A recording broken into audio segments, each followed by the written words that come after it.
Hey everyone, Tyson the Subaru specialist from Subaru Prince George here. Today we're taking a look at the 2024 Subaru Crosstrek Limited in the crystal black silica. So this is a fully loaded Crosstrek in black. Now, we don't get a whole bunch of black Crosstreks in, but they look very, very sharp. I'm a huge fan of the black on black myself. So 24 Crosstrek got a redesign, new front end, updated Subaru Global platform.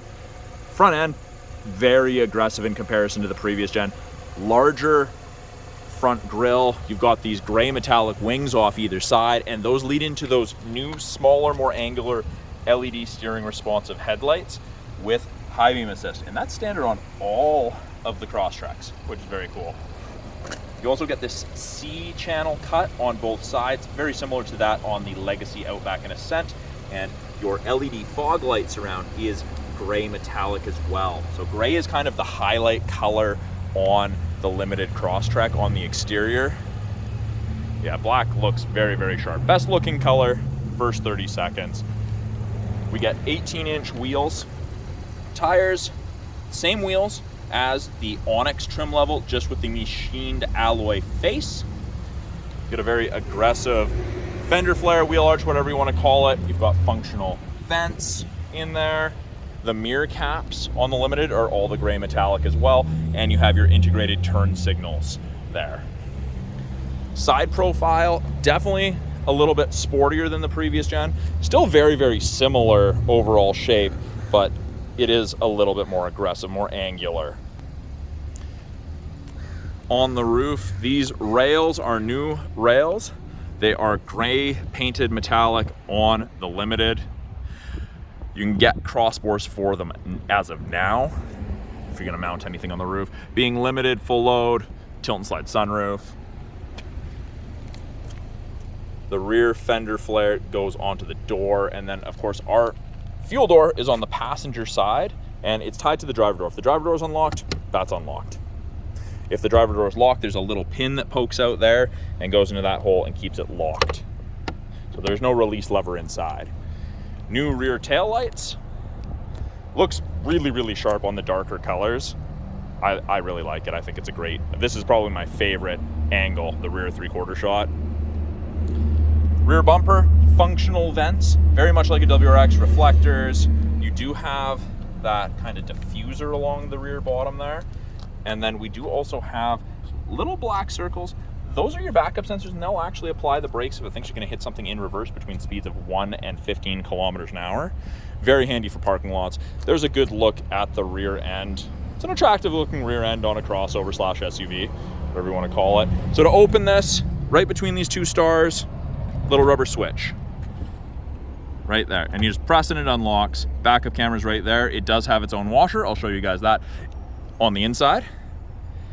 In the rear, there's a lot of room, way more room than people expect, just like the previous gen Crosstreks. Privacy cover is standard on the Onyx and the Limited, and they've integrated a handle into it instead of having to just grab a piece. You can actually, it makes it easier to grab and keep a hold of. But that hides everything from the top of the seats down, helps keep things insulated a little bit better. I had some stuff in the back of my Outback with my privacy cover covering it, and it stayed cold significantly longer than I thought it would. This space is actually 4 millimeters less in length than the previous gen, but there's still a ton of room. We have hard mount cargo tie downs at the front. We've got grocery bag hooks on either side at the top, and then we have these hooks on the bottom on either side. That's so you can connect these 6 together with a cargo net. It's an accessory that Subaru offers. We have those little indents on either side. Those are cup holders. That's what Subaru said. So if you're tailgating, you have somewhere to put your cup, less likely to spill. Halogen cargo light, that'll shut off when I close the rear hatch. We have this little mountain motif. And then of course, you've got a little Crosstrek. Underneath here, spare tire, all your tools. And then we have a handle. Easy to close. Shark fin antenna is also black. It's just kind of a matte, well actually matte black is what I'd call that. I wouldn't call it a gray. Not same black as the paint, but a little bit different. Second row room, lots of it. Taller people fit in here comfortably, good headroom, good legroom. Limited, of course, the full load, you get the leather upholstery, and it's that black with the gray highlights, or charcoal with the gray highlights, and you've got the orange contrast stitching, which is really nice in my opinion. And then you have the orange in the perforations, and that interior color is the same on all of them. There's no difference with the exterior. So perforated leather, orange in the perforations, very, very comfortable, easy to clean. If there's only 1 or 2 passengers, you have a fold down armrest with integrated cup holders. On the rear of the front passenger seat, there's a map back pocket. And off the center console, USB E and C sockets for charging. You can't play music through them, it's just for charging devices for your passenger. Down here, this is grippy. This is designed to be used as a step if you're putting anything on the crossbars that you may have up here. You've got a Thule or a Yakima, Skybox, something like that, or a ski carrier. If you're vertically challenged, that is a good step. Much better than standing on the tire, because that essentially takes you to the very back here, and you would be leaning to put anything. So you get a much better purchase stepping there. Now, we do also have this little kind of divot, and what goes in there is this little silver bar in the door. Now, there's an extra bar in this door that kind of locks into the frame there, and in the event of a side impact, there's less likely to be a rear occupant injured from intrusion, which is great. Door card itself, soft touch armrest, orange contrast stitching, a little bit of storage with a bottle holder. The door card is plastic, and of course, if you need it, child lock, and that is of course on both rear doors. It is a proximity key, but the vehicle's running, so it won't work right now, but there's these lines. So long as the key's within 46 inches and you touch that, hold it for a second, it'll lock the door. So unlock it when it's not running, just walk up, put your hand in the handle. Simple as that. This does also have a keyhole for the key in the fob. This is the only door with the keyhole. Up front, door card looks very, very similar to that of the second row door card, except this is soft touch as well. Orange contrast, window lock with power windows and power mirror adjustments, bottle holder with a little bit more storage, and we do have the Harman Kardon audio system in this. So both door speakers for the front there and here, those are subwoofers. We've got combination speakers of mid and high up front on either side, and then we do have combination speakers in the rear doors as well. So 2, 4, 6, 8, 9, 10 speaker system. They've combined them, so it took me a little bit to figure that out, but yeah, technically a 10 speaker system. Driver's seat, same material as the second row, same leather, and these seats, they've changed substantially from the 23s. Even just looking at them, you can see a bit of a difference. If you've had a chance to drive a 18 through 23, try sitting in a 24. It's a very significant difference. They've made it so that there's less pelvis vibration as you're driving, and the vibration of the pelvis leads to fatigue. So you should be less fatigued driving one of these. I haven't had any complaints from any of my customers yet about it. They all love them. Power driver seat, including lumbar. Lumbar support is a new addition to the Crosstrek lineup, which is great. Lots of people want that lumbar support. On the door card, we have that faux carbon fiber, and that does continue throughout.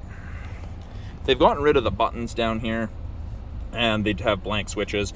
You've got a scroll wheel for the brightness of your gauges. So if at night the gauges are too bright, you can dim them. Inside, steering wheel adjustment down here, tilt and telescopic, so you can adjust it depending on your arm length, leg length, how you like to sit. I don't like having my arms straight out ahead of me. I prefer a little bit more bend in it, so I always have it pulled out towards me. But this is the new style steering wheel that came out in the Outback, the Legacy, and the Ascent. So left-hand side, Bluetooth and audio controls. They've changed it around the buttons. They've got a really nice tactile feel to them, a real satisfying click. I don't know if the camera picked that up, but I find that satisfying. So volume is now down here. This toggle used to be volume, but that changes our small little center display up here that gives us different information, navigation, estimated time to estimated distance to empty, time running versus distance traveled, bunch of those features, clock and thermometer. Little eye here if you get a little orange icon up there with an eye, you press that, it tells you what it is, something like low washer fluid, for example. Source switches from AM to FM to USB to aux, etc. Switch between your presets. You can accept phone call, hang up or decline, mute, access Siri on an iPhone while using Apple CarPlay, or issue a voice command. So it seems very busy until you're actually driving it and playing with it. It's pretty natural. Right hand side, we have our adaptive cruise and our lane centering. Now, both of those systems use these 3 cameras. So we've got the 2 color stereo EyeSight cameras, and then Subaru's added the 3rd wide angle mono camera to this one. So wider field of vision left and right for the camera system, so you're less likely to drop a vehicle that's taking a corner with the adaptive cruise. And actually, speaking of visibility, kind of sitting right here, this is my view, and I find that there's great visibility, easy to shoulder check. I mean, your mileage is going to vary depending on how you're built, the flexibility of your neck, etc., but I like it. So adaptive cruise, when that's on, you get an image of the Crosstrek there, and you'll see that there's 3 bars ahead of it, and essentially that's the follow distance behind the vehicle ahead of you that you're going to follow at if you catch up while using cruise. I can increase that follow distance to 4 bars or decrease it to 1.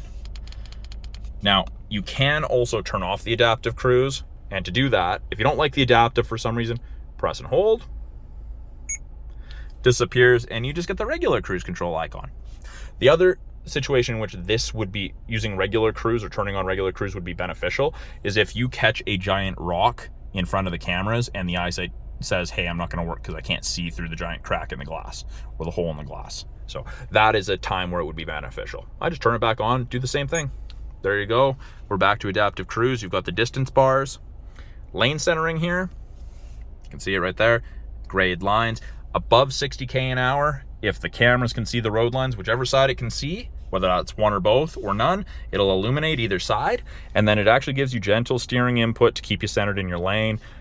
I don't recommend it around town, but it is a great feature for long distance driving. You're way less fatigued at the end of the day. I had someone with a concussion come in and buy a Subaru, and they said normally they can't drive all the way to Vancouver because of the fatigue, the mental fatigue. They said that using the adaptive cruise and the lane centering reduced their fatigue, and they were able to make the trip in one day. So that was a pretty cool story to hear from a customer. Sport and intelligent drive modes. It defaults to sport, or intelligent, sorry, sport. You can see the yellow line's a little bit more aggressive than the blue. You go faster sooner, you sit at a higher RPM. It's more spirited driving. Heated steering wheel. Now, it is important to note it does not heat between the seam here, just kind of where you're supposed to keep your hands. It does get cooking. There's a dead spot right there, though. Wipers. On this side, we do also have paddle shifters, upshift and downshift with the automatic CVT. And I'll show you for the backup camera. As soon as I put it in reverse, the backup camera pops up. I just twist and hold this towards myself, and it cleans the camera. It's very cool. Great feature, especially up here in the north. Great for winter. So what that was just asking about was this little red light that was popping up there. That is the driver focus system. So that is new for the Crosstrek for 2024. You can scan your face in, and it'll tell you if you're paying attention to the road or if you're drowsy. It does not do memory position settings or anything like of the sort that you would find in the Forester or the Outback. But it will tell you if you're fatigued, and it'll actually say you should take a break, flash a little cup of coffee. It's pretty cool. 11.6-inch touchscreen. So they've broken it into 3 portions. Top portion here, you have yourself gauges, which you can change, or widgets is what they call them. There's 5 different screens. Navigation destination. So if I set somewhere in the nav and then go to the radio screen, if this is up here, it'll tell you turn right on Queensway or whatever street you're supposed to. What you're listening to. Weather, which is part of the 3-month trial to the satellite radio you get with most new Subarus. And then you get dual function X mode. So X mode is like 4x4 low in a pickup. It's designed for extreme off-road rough terrain. Have to be going under 20 kilometers an hour to engage it. You just press snow dirt. Turns on that. And then we have deep snow and mud mode. And that also disables traction control to allow for excess wheel spin to chew you out of that situation you found yourself in. Now this works up to 40 kilometers an hour. After that, it kicks out and goes back to regular all-wheel drive, or it can do that. So you can't hurt it. It's got some built-in safeties, which are nice. Main portion of the screen, we have navigation, which is powered by TomTom, and I can go quote unquote full screen there. Easy to search for things. I don't even have to type an address. I can type pizza, or I can go points of interest near me. Super easy. And you can issue voice commands to do that as well. Radio, AM, FM, Sirius XM, 3-month trial of the Sirius XM. Media would be Bluetooth or aux. Phone to hook up your phone to Bluetooth. Apps would be wireless Android Auto and Apple CarPlay. And then access to the My Subaru app after you register the vehicle in your name. So that will allow you to call for roadside through the car, book service appointments through the car, and then from the My Subaru app, you can use things like remote start, or you can set boundary alerts, curfew alerts, speed alerts if you lend it out. They do double up on that tile there. We've got settings. Car info allows us to set maintenance reminders, gives us driving statistics, and then there is a second page. You can turn off the display, you can turn on valet mode, auto vehicle hold, and then that's traction control, the vehicle dynamics control. And then you can add additional shortcuts if there's a screen that you find yourself going to often. This little envelope or Monopoly House hotel, that's the home screen. This is the home screen. We have the ability to disable the start stop. And when you turn that off, the little A goes orange. And pretty much anything on Subaru's dash, if it goes orange, something is disabled, or caution, something's going on. When you press the vehicle, you've got vehicle controls, driving assistance, more settings. There's lots of things that you can kind of customize and play with in the Crosstreks. You can hook up to 5 devices to the Bluetooth, and then you can set driver profiles. Climate controls are on the left and right sides. It is dual zone. You can do it from the buttons, or you can do it from the touchscreen. And it is easy to sync back to just driver controlled. Choose where, if you want to recirc, max AC. You've got a lot of choice here. Determine where you want your airflow. This is your heated mirrors, back window, and area of the windshield where your wipers sit. The windshield wiper deicer is great. That's just front defrost. Big button for the fan strength. Hard to miss that. Some of the older ones before the update, they were very small, harder to touch. And then we can actually make it so it only puts climate control to the front, or we can have it try to cool or heat the entire car. So if you don't have anything in the back and you want to be more energy conscious, you can make it just do the front. Below that, we have USB A and C sockets for charging, aux, wireless 10-watt charger. So your phone is going to get warm if it's charging there. That's 100% normal. You can turn it off. You can turn it back on. It says not to put metal there, so please don't put keys, coins, paper clips, anything like that there. Automatic CVT. When we go over to manual mode, that's when you have full control up and down with the paddles. I really do like this shifter boot, the synthetic material with the orange contrast stitching. I think this looks way better than the previous just kind of stick that they had. Parking brake, you pull up to turn on. My foot's not on the brake and I push down, doesn't go off. And it actually says up top here, depress brake pedal. So foot's on the brake, I push down, it goes off. Blank switch. And then we have offset cup holders along with a 12-volt outlet. Heated seats are physical switches. They took them out of the dash and just went to switches. I like them. If you leave them turned on and you use the remote start from the app, they'll turn on. Armrest, just a big amount of storage.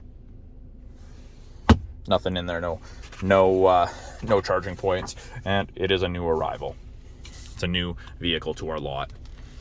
Up top here, SOS and concierge. That's part of the 3-month trial to the connected 3-year trial, sorry, to the connected services you get. Tilt and slide sunroof, map lights. We have our sunglass storage right here. You're supposed to put the arms of your sunglasses through this and hold them. Of course, I'm doing this one-handed. Normally I'd put both through on either side. It does double effectively as a card holder, and I had tons of cards up there in mine. When I had my 18, vanity, mirror with light, and then an extender in the event the sun's directly at your left or right. So that is a quick look at the 2024 Subaru Crosstrek Limited with EyeSight. Something I didn't mention earlier, the Limited and the Onyx are powered by the more powerful 2.5 liter 4-cylinder boxer engine. So 182 horsepower versus the 152 that you find in the convenience in the Touring. It looks pretty much the same, and pretty much anything the average consumer is going to touch is in yellow. brake fluid, washer fluid, oil, coolant, dipstick. Easy access to the air filter. But yeah, 182 horsepower, pretty darn zippy in a vehicle of this size. And I just like to drop it. I don't like to push it down with my hands. I feel like I'm gonna break it. So yeah, look at the 2024 Subaru Crosstrek Limited with EyeSight in the crystal black silica. I'm Tyson, the Subaru specialist from Subaru Prince George. If you guys have any comments, questions, put them below. Let me know if you want to know anything additional about this vehicle, any of the vehicles on our lineup, any of the tech, or something that I may have pointed out that I didn't elaborate on as much as you'd like. I love to answer you guys' questions. And if you're in British Columbia looking for a Subaru, please reach out to me directly. A lot of the time, our wait times are shorter than the bigger dealers. So please don't hesitate to reach out. Love to help you if I can. Thanks for watching. We'll talk soon.